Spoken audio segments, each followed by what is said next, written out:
Hi, and welcome to the first presentation of the second day of ABG's Investor Days. My name is Gonzalo Artiach, and I'm a healthcare equity research analyst here at ABG. The first company of the day is Ascelia Pharma, an oncology company with 2 programs in mid to late stage development. And with us, we have here today Magnus Corfitzen, the CEO. Magnus, the stage is yours. Yeah, thank you, Gonzalo, and thank you to ABG for allowing us to update the investor community on our progress. So I will be making certain forward-looking statements in this presentation, and please pay attention to this slide before proceeding to the next. So the Ascelia Pharma is dedicated to improve the life of people living with cancer by offering better treatment options. Our business model is to identify, develop, and commercialize novel drugs that address those unmet medical needs. We have 2 drugs in clinical development. We have Orviglance in a global phase 3 study with FDA orphan drug designation, the only product that will target a $500 to $600 million addressable market.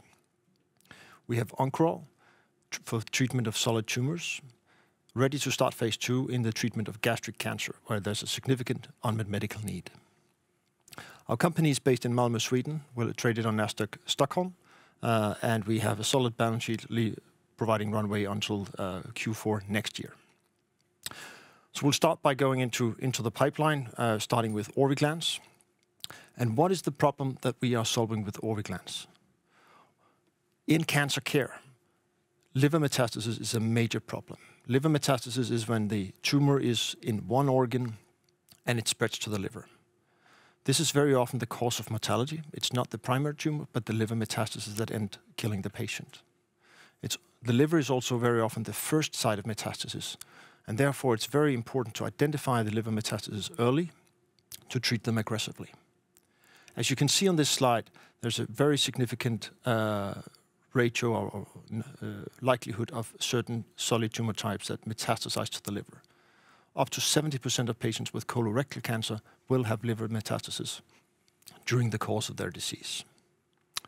So what is the practice to manage liver metastasis today? Liver MRI is the most sensitive and accurate method to identify liver metastasis and also monitor response to treatment, surgical planning, follow-up after treatment or during therapy, and even when a patient has had surgery and has been declared no liver metastasis, liver imaging is used to monitor reoccurrence of the cancer in the liver. So that is very important. So the problem specifically we are solving with Orviglance is depicted here. So we follow the patient journey here, starting from the left. This patient has a suspicion of cancer in the liver and is referred by the oncologist to the radiology department to assess, to perform a liver imaging procedure. They make an assessment of the kidney function. Most patients have normal kidney function or mild or moderately impaired kidney function. And those patients are typically being given an intravenous infusion of a gadolinium-based contrast agent. So gadolinium is a toxic heavy metal. It's very efficient to give better imaging properties on MRI, but it's toxic, and therefore it's chelated, so it's bound in a chemical structure to minimize toxicity. This is good for most of the patients. The problem is in patients with poor kidney function. They have the risk of nephrogenic systemic fibrosis, which is a potentially fatal side effect. And it's caused by the very slow excretion. So because the kidneys are not functioning very well, it takes a long time for the gadolinium to leave the body. And in some patients, this causes this devastating condition. These patients, so there's a black box warning on all package insert of all gadolinium products. And this is the target population that we aim to help with Orviglance. Orviglance is based on manganese, so no association with nephrogenic systemic fibrosis. It's also an oral product. It's excreted exclusively by the liver, so renal impairment is not an issue for these patients. This is an unmet medical need, and this is what we're targeting with Orviglance.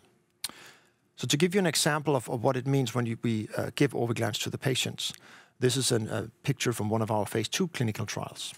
So the left-hand side, you see an actual T1 weighted image where you see the liver to the left. You see some black structures. Those black structures are bile ducts and blood vessels. So a radiologist with also more images would easily be able to identify those. The patient is then dosed with Orviglance, and you see the picture to the right. What you notice is a significant enhancement and brightness of the healthy liver cells. That's because the manganese in Orviglance enters into the healthy hepatocytes. Metastases are by definition not liver cells. In this case, it was a colon cancer patient. And you see, marked by the orange ring, you see a metastasis. It's originally colon cells, and they're unable to sort of absorb the manganese, and it will stay black on this picture. So it's a very clearly and well defined. This is one example, one of many patients that have been in our clinical studies. To date, we have completed 8 clinical studies with Orviglance and consistent good results on efficacy and safety. We've also done a reread of the data, where we've gone through either in a larger sample size across the different studies with very convincing results, 33% more lesions and very highly significant effects on lesion visualization, which is a co-primary based on delineation and conspicuity. One of the studies in patients with normal kidney function, we had a comparison directly with a liver-specific gadolinium agent, and we saw here that the 3 readers that evaluated all the images had higher scores for Orviglance than the gadolinium agent. We have still one ongoing clinical study, the phase 3 trial. We hope to complete that soon, but that is not yet complete. Yesterday, we sent out an update on the plan for completion of this phase 3 study. So it was several messages in the press release. The first one was that when we had done this rigorous analysis on the existing data, done that a while ago, and we have shared that both with investors and also presented at a conference, RSNA, a year ago. We saw very strong results. When we measure, what is important here is that we measure the data in these 20 patients, which is a small sample, in exactly the same way as we plan to measure patients in Sparkle. When we do that in 20 patients, we reach a highly significant p-value, which is 0.009, which is a very strong result on a phase 3 endpoint in only 20 patients. This is due to an effect level of Orviglance that is 2 to 3 times higher the level that we have assumed in Sparkle. The original analysis led to, and some conservative assumptions, led to 200 patients. With this information in mind, and also that everybody is aware that the phase 3 trial has been delayed several times, we have had, throughout this year, had a dialogue with the FDA because we believe that we can get a statistically strong result and a clinically significant result in a sample size in Sparkle that is in significantly less than 200 patients. We very recently received feedback from the FDA. Based on that, we decided to complete Sparkle with 80 patients, not 200, but 80. We believe we can get strong statistically significant results, and we think that that result will be sufficient to lead to an approval with the FDA. That is what we communicated yesterday. We also, unfortunately, had to update the timeline, and it will not be end of this year, it will be February or March.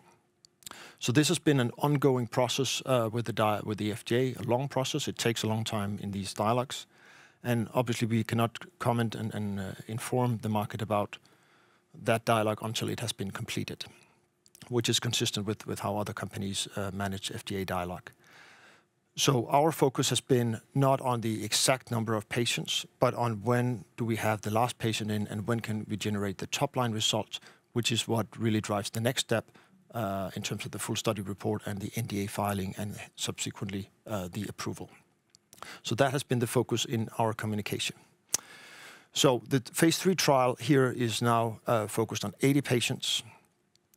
We have 58 today. We will be after each the last Friday in every month, we will give an update on where we are in terms of patient recruitment. And just to remind you, the patient will have first an unenhanced scan, then they will have an Orviglance scan, and then the two of those will be compared. So for the primary endpoint, we will do a comparison with the unenhanced versus the combined the best information from the unenhanced together with the Orviglance enhanced. So the left-hand side versus the combined information from left and right-hand side. And that's where we saw very strong results in only 20 patients. So we expect to enroll all the patients by end of February, or in February, March, so end of Q1 next year. And we will update you thoroughly. And I can assure you we work as hard as we can to get this completed. So what happens when we hopefully have completed the study, positive results, FDA approval? What is about the market? So the market is quite significant. It's a $500 to $600 million addressable market, US, Europe, and Japan. US is, as with most other specialty pharmaceuticals, is the largest individual market. Our ambition is to commercialize Orviglance in the US ourselves and look for partners in other geographies. So this is you would say, well-defined unmet medical need. It's well established in the clinical practice and you could say, with the black box warnings on all the gadolinium products. And we have been and continue to be in sort of preparing the launch, working with payers and the clinical community in terms of describing this, understanding which messages, which kind of data will drive the most, you could say, solid value messages across to payers and clinicians and patients. So part of that has been market research, and this is some slides that just gives a sense of, you could say, the unmet medical need that is out there. We've spoken with radiologists, oncologists, and nephrologists, which are important for our target patient population. And we ask them, when you have a patient in our target population and you need to do liver imaging, what would you do? And the majority would do an unenhanced, so these patients would only be imaged with the left-hand side information from the picture I showed you earlier. That is what these patients are getting today. I would say around 10 to 15% would get a lower dose gadolinium, not approved, but it would give some kind of enhancement, even though that has not been proved in clinical trials, because of concern on safety. In some of the cases, the patients would get a full dose gadolinium because the image quality for that particular patient in that situation is not deemed adequate. So this is the situation in the absence of an Orviglance. So coming with an Orviglance, which would be approved in this indication, we expect, and with a strong claim for safety and efficacy here, we think we have a very compelling opportunity. Also, when we asked the doctors involved the US doctors involved in this survey, there was a very strong willingness to use Orviglance in this target population, with 84%, even this far away from launch, where the messaging and the, you could say, information to the medical community has not really taken off in a big way yet. So the plan is to build a very focused commercial team in the US, around 40 people at launch. The reason is, when we analyze the market, we can see that these patients are typically referred to the major medical centers that have very high volume, are very efficient, and have a high throughput of patients. And they account for roughly 75% of the Sparkle patients in around 400 hospitals or accounts there. So we think that is a great opportunity. So we continue to work and prepare for that plan. But obviously the key focus right now is on completing the Sparkle enrollment. The other program I'll spend a few minutes on is Oncoral, equally exciting but less advanced. So Oncoral is based on irinotecan. Irinotecan is a very potent chemotherapeutic agent, topoisomerase 1 inhibitor. It's approved today as an infusion given every third week to patients to treat primarily colorectal cancer, but also pancreatic cancer. When you give it's an infusion of about 90 minutes or 120 minutes, where the patient go to the hospital and sit in an infusion chair and have a line into the vein. That is a massive dose given to the patient all at once. The clinical effect, if you will, could talk about that, is that the patient will have a lot of irinotecan in the blood for the next few days, and there's a very high level of side effects. We think we can optimize the efficacy safety profile by giving daily doses. So we give sufficient amount of irinotecan to have an effect on the tumor, but we give a lower daily effect, so there's a more constant level of irinotecan and SN38, which is the active metabolite that is actually killing the tumor cells. So that is a much more constant level, so the different parts of the tumor cell cycle, so we are able to treat it better. So when we completed our phase 1 clinical studies, we saw, you could say, an improved tolerability compared to the intravenous version. When we look at the data for that, we saw in particular better data on neutropenia, which is depletion of white blood cells. That is a big problem with the infusion version. So white blood cells are involved in the immune system, so which basically means that the infusion version of irinotecan can sort of suppress the immune system, which is a particular concern in cancer patients. So we saw the same type of side effects as with the intravenous one. We didn't introduce new categories of side effects, if you will, which is also a very positive sign. And even, you could say, supporting the concept that having a more constant level of irinotecan and SN38 in the blood, we saw patients who had previously been treated with the infusion product of irinotecan, where the tumor has continued to grow. They actually stabilized, the tumors stabilized when on Oncoral therapy. So that was a very good sign. Obviously, this is not just us working on more frequent dosing. There are other examples of that in the cancer therapy field. Here's an example of infusion of irinotecan, but where they test every third week versus every week. And again, giving a sort of more, smaller doses every third week, so giving a more constant exposure. And here, the overall survival in these breast cancer patients had a much better outcome. Again, supporting more frequent dosing is important for irinotecan. So we're heading into gastric cancer. Gastric cancer is a very aggressive cancer form, and unfortunately, you could say the survival prospects of gastric cancer are not very good, in particular when it's discovered late, which is often the case. So in the clinical guidelines, there's a recognition that irinotecan can be used further, in late stage of the disease, when other, you could say, already approved opportunities have been exhausted. What you see here is an animal model with an aggressive cancer form, a cancer variant of the gastric cancer, where the combination between Lonsurf, which is an approved oral anti-cancer therapy, is combined with IV irinotecan. That seems to inhibit tumor growth in this aggressive model, and we think that combination, which would be Lonsurf plus Oncoral, would be very attractive for the patient, and all tablet therapy, and with what looks like a very effective efficacy here. One thing is animal studies. Obviously, human data is what counts. So we planned a phase 2 clinical trial in around 100 patients in gastric cancer, where we will combine Lonsurf together with Oncoral versus Lonsurf alone. And Lonsurf is approved as a monotherapy. So we think this combination would add some benefits to patients, and this is what we plan to study. We've announced a clinical collaboration with Taiho Oncology. They are providing Lonsurf free of charge. They're providing advice, and we have a good dialogue with them. Unfortunately, due to, you could say, circumstances, we decided earlier this year that we would not initiate dosing. The IND has been approved. We have national approvals in the countries where we plan to do the phase 1 part of the dose escalation part. But to make sure that our focus is fully on completing the SPARKLE enrollment for Orviglance, we have decided not to start enrolling patients here yet. Gastric cancer is the lead indication that we're looking at, but there are so many indications where irinotecan could play a role, where there's data that support that irinotecan could be efficacious.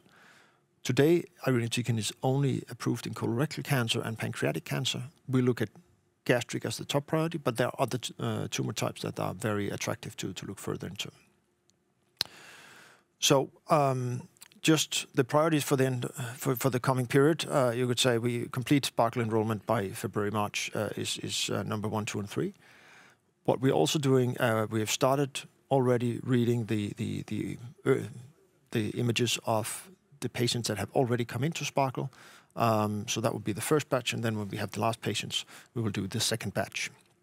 And that, when all the images have been read, we will do the statistics, and we'll do the QC, and then we can announce around mid next year the top-line results, which will then, you could say, prompt the next steps in the process. Our financial runway continues to be good. We had 180 million in the bank at the end of last quarter, and that leads us into Q4 next year.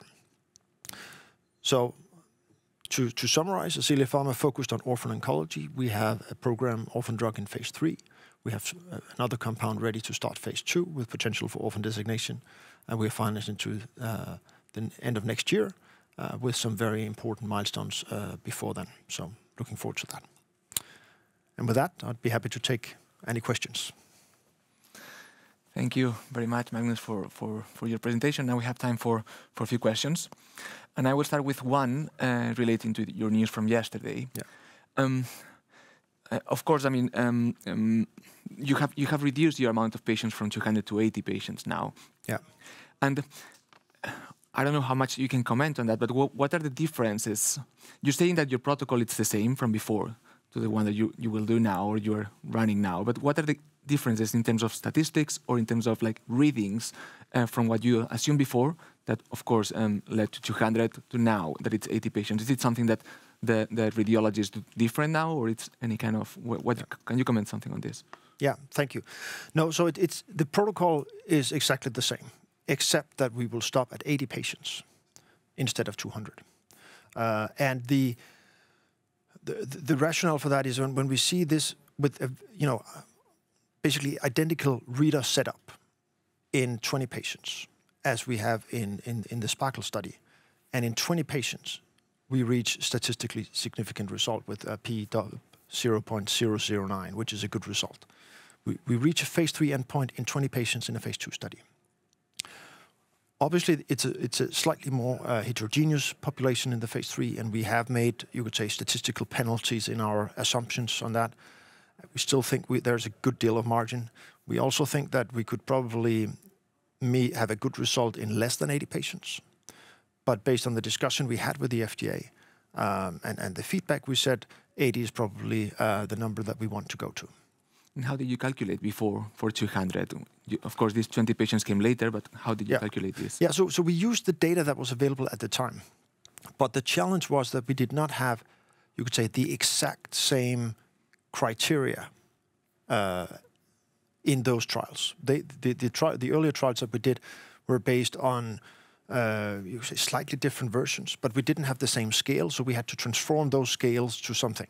And when you do that, you always have some uncertainties, and then you build on some uncertainties. You take some buffer every time you do that. And looking back, we did the best that was possible at the time with the data that we had at the time. We also did a quite extensive feasibility, and that looks strange now. But even when we spoke, we went to the hospitals that participated in the Sparkle trial, and we asked them about how many patients did they have, how rapidly could they enroll, and even when taking significant, you would say, deduction from that, we expected Sparkle to be completed in 9 to 12 months. Looking back, I mean, we know that is so far from the truth as anything can be, but that was the information we had at the time, and therefore we decided to have some, you would say, more conservative estimates, just to have margin on the safe side. We think with the strong data, with the same reader setup, which is very important because it's 3 readers that will analyze on the, and they're analyzing with the same scoring setup as we're doing in Sparkle. That's and the same scale. That's very important for having an accurate estimate. So if we can reach that in 20 patients, even with a slightly more heterogeneous population, we are optimistic about a very strong result also with 80 patients. Oh, thank you very much. That's useful. And I have another question in the Oncoral segment. Lonsurf, it's approved, as you were mentioning, in gastric cancer, but it's approved in the later line. So let's say third line and beyond. Is that the setting that you are targeting for your phase 2? Is it third line and above, or what's a little bit of that? We're setting the third line where Lonsurf is approved, so it's the established therapy. And it also will allow, in terms of patient recruitment, they will be offered today, Lonsurf. And in this study, they will be offered to say, hey, you can participate in this study where you will get Lonsurf, which is a standard of therapy for this stage. Or you can get Lonsurf plus something else, which might work even better. And that's typically how you develop oncology drugs. You start, you could say, at the later phases of the therapy cycle, because the strongest agents, the most documented agents, are first line, and then you move second line. So, if Oncoral and Lonsurf work well in a third line setting, maybe the data is strong enough to move it into second line, and potentially even first line. So that is typically the strategy you do with oncology drug development. You start from the back, so to speak, and then you move upwards in the hierarchy to make sure that the more data you have. And one final question: can we expect to see the Oncoral phase 2 start in H2 23? That will be dependent on funding. So right now the focus is on completing the Orviglance Sparkle study, and then. Right now, we don't have the funding to do that, and we need to look at what are the best ways to get Oncoral moving forward, because there's a strong interest in the clinical oncology community. There's a good dialogue with Taiho, and we want to bring it forward and get data on this agent, because there's a big need for patients out there.